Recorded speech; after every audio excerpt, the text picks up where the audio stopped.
Welcome back to the deep dive. Okay, get ready, because today we are jumping right into some truly ancient, incredibly powerful imagery. We really are. We're looking at the Bible, specifically the very first chapter of the book of Ezekiel. Yeah, Ezekiel 1. It's famous, or maybe infamous, for this absolutely stunning vision. Stunning is one word for it. Yeah. Profound, strange. Yeah, Definitely striking. absolutely.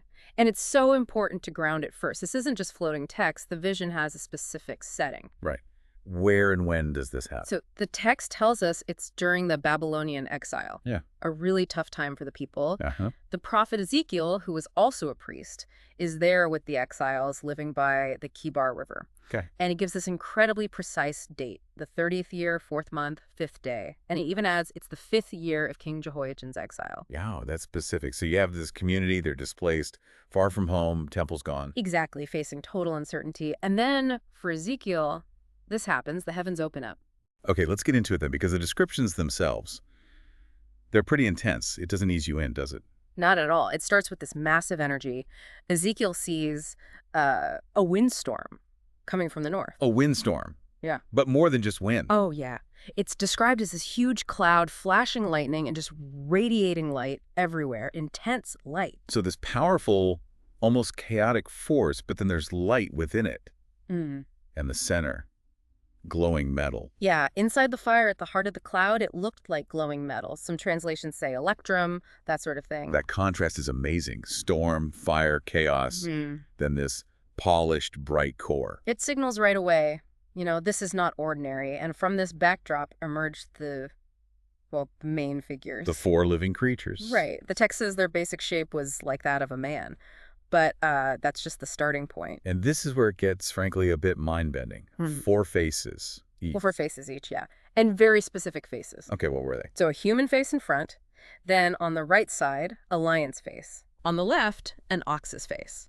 And at the back, an eagle's face. Man, lion, ox, eagle. It's like covering all the bases.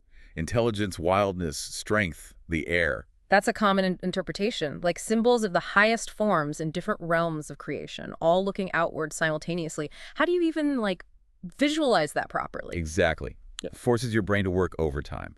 And wings, too, right? 4 wings. 4 wings each. 2 were stretched out upwards, touching the wings of the creature next to it, kind of forming a canopy, linked together. And the other 2 wings covered their body. Covered their bodies, okay.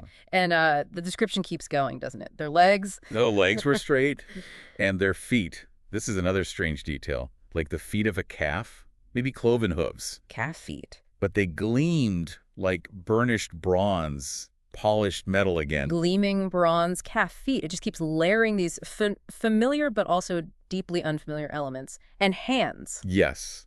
Under their wings, on all 4 sides, they had what looked like human hands. Human hands, but sort of hidden. Under the wings. Yeah, suggesting perhaps agency, the ability to act, but it's under the cover of these powerful wings. So you have this complex being, part human, part animal, winged, strange feet, hidden hands. Wow. And their movement was weird too, right? Very weird. Or maybe purposeful is a better. They didn't turn. Didn't turn. The text says each one went straight ahead. Wherever the spirit directed them, they just went. No rotating. Just forward. In whichever direction forward was at that moment. Exactly, which implies this incredible directness. No hesitation. No need to reorient. They are already facing where they need to go. Because of the 4 faces, maybe? They're always looking in every direction. That seems to be the implication. And they moved fast, like really fast. What does it compare them to? Burning coals of fire, like torches moving back and forth, fire flashing between them, and they darted about like flashes of lightning. Lightning speed. Yeah. So speed, directness, light, fire. Yeah. It's an image of intense, focused energy. And that energy, that movement, is tied directly to the next big thing in the vision? Ah, the wheels. Probably the most famous part for a lot of people. Definitely the most discussed, maybe. So beside each of these 4 creatures, there's a wheel on the ground. But not normal wheels. Not even close. Their appearance is described as sparkling like chrysolite, that yellowish-green gem. Beautiful, okay. And all 4 wheels look the same. And their structure? Well, it's described as a wheel intersecting a wheel. A wheel within a wheel. Yeah. Yeah, that image is so hard to grasp, like gyroscopes. or interlocking rings. It messes with how we think of wheels. It really does. And like the creatures, their movement was just as strange. They move together. Perfectly synchronized. When the creatures moved, the wheels moved right alongside them. Any direction, forward, back, left, right. And the wheels didn't turn either, like pivot. Nope. Just like the creatures, they went straight ahead without turning. Unified movement. How? Why? Does it say? It gives a reason. The spirit of the living creatures was in the wheels. The spirit was in the wheels. So it's not mechanical, it's alive, animated by the same force. Exactly. It's a deep, almost spiritual connection.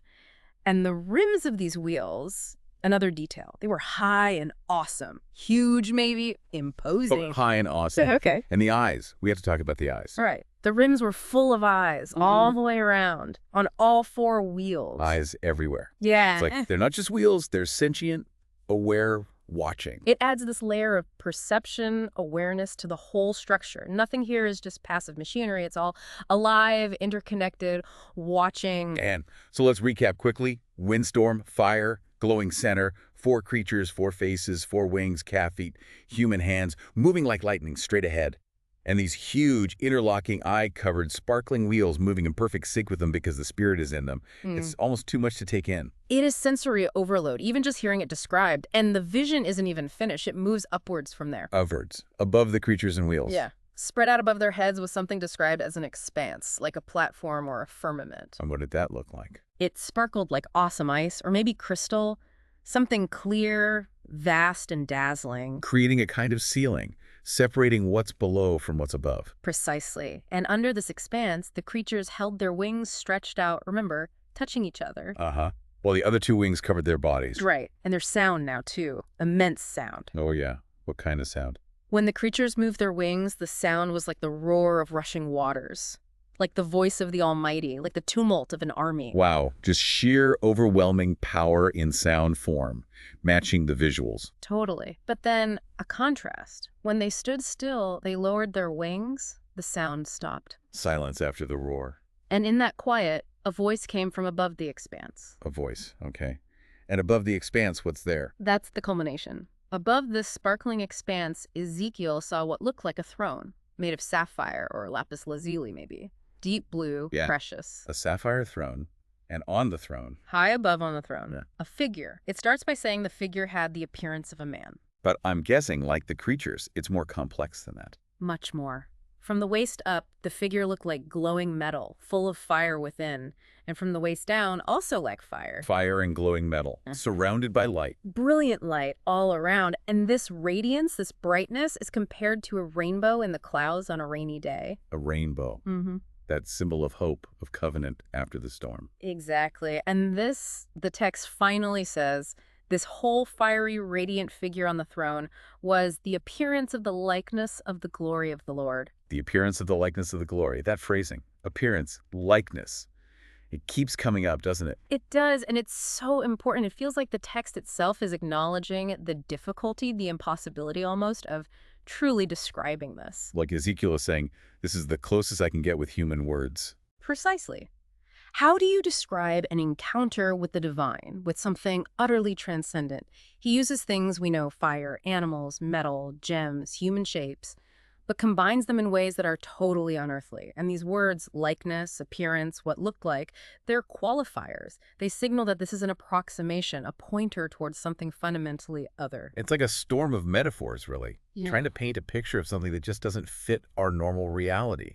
All those strange details, the faces, the eyes, the bronze feet, the fire, they build this overwhelming sense of power, presence, a different order of being. And it makes you ask, doesn't it? What does this kind of language, so visual, so symbolic, tell us about how humans even try to talk about the sacred, the awe-inspiring? Maybe sometimes all you can do is throw together these intense, even contradictory images to just give a sense of the experience. And Ezekiel himself, how did he react to seeing all this? The storm, creatures, wheels, expanse, sound, the figure on the throne. His reaction is maybe the most understandable part.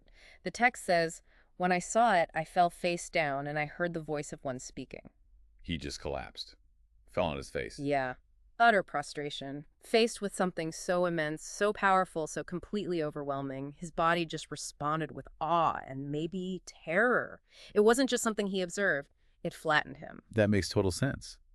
Trying to process all that imagery, the sound, the light, the movement, it's beyond normal human capacity. Falling down shows it wasn't an encounter he controlled. It happened to him.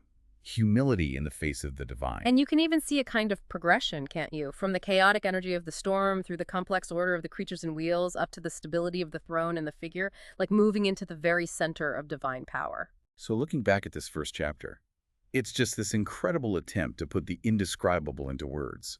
The windstorm, the four creatures with faces of man, lion, ox, eagle, the wings, the bronze feet, the hidden hands, those amazing eye-filled wheels moving in sync, the crystal expanse, the roar, the voice, and finally, that figure of fire and light on the sapphire throne, the likeness of God's glory.